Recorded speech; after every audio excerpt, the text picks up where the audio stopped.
బయటకు రారా, నేను ఆడబోకిలోని రా. నేను లేనప్పుడు నా బిడ్డను కొట్టావు గారా, ఇప్పుడు నా పిల్లం తీసుకొచ్చిన కొట్రా దమ్ముంటే కొట్రా, దీన్ని కొట్రా చూద్దాం. దొంగ పడతావు, నిన్ను నా బిడ్డ ప్రేమించాలన్నారా లేకపోతే ఇంటికి వచ్చి కొడతావు?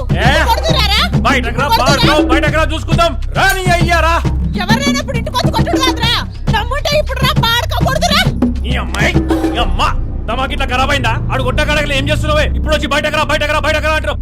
నీ చేతిలో చెట్ట పుట్ట, ఇంటి మీదకి వచ్చి కొట్టినాడు వదిలిపెట్టి నన్ను కొడుతున్నావు. చల్ నీ అమ్మ పో నడు. దేవుడు వరమందిస్తే వినిపిస్తాంది. నే నిన్నే కోరుకుంటాలే,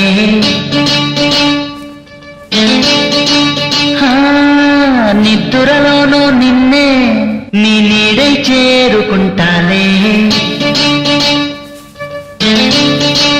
ఓ దేవుడు వరమందిస్తే నే నిన్నే కోరుకుంటాలే. ఏమన్నాడే? రాజు రానంటండి. నేనే పోతా. ఒసే నీకేమైనా పిచ్చా అనే? మీ నాన్నకు తెలిస్తే మళ్ళీ కొడతాడే, వద్దు. మా నాన్న ఒంటిని కొట్టగలడు కానీ నా మనసుని కొట్టలేడే.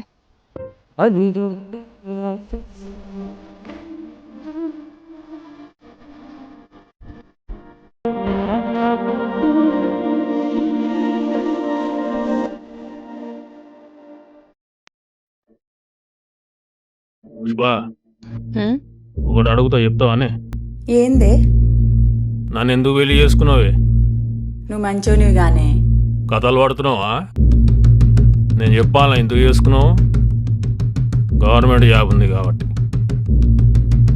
ఇప్పుడు చెప్పు, నేను గలీజుగాన్నా లేకుంటే నువ్వు గలీజుదానివా? నేనే గలీజ్దానిలే. మంచిగా చెప్పు నువ్వు పో.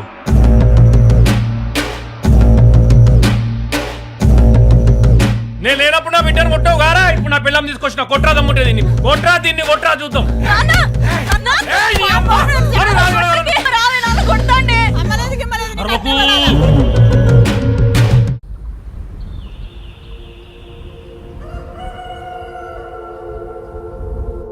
నా పేరు కిన్నెర రాజు.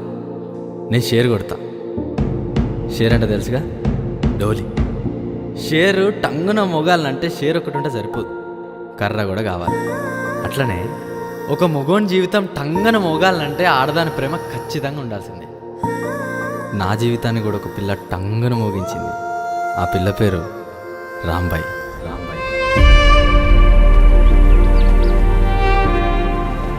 నాకంటే వయసులో చిన్నది, కానీ ప్రేమల మట్టికి చాలా పెద్దది. ఒక్క మాటలో చెప్పాలంటే రాంబాయి అంటే ప్రేమ, రాంబాయి అంటే త్యాగం. రాంబాయి గురించి చెప్పాలంటే నాకు నా డోలు కావాల్సింది. అసలు రాంబాయి ఒక్కతే కాదు, ఆడోళ్ళంటేనే ఆకాశం. వాళ్ళందరి కోసం తంచురా.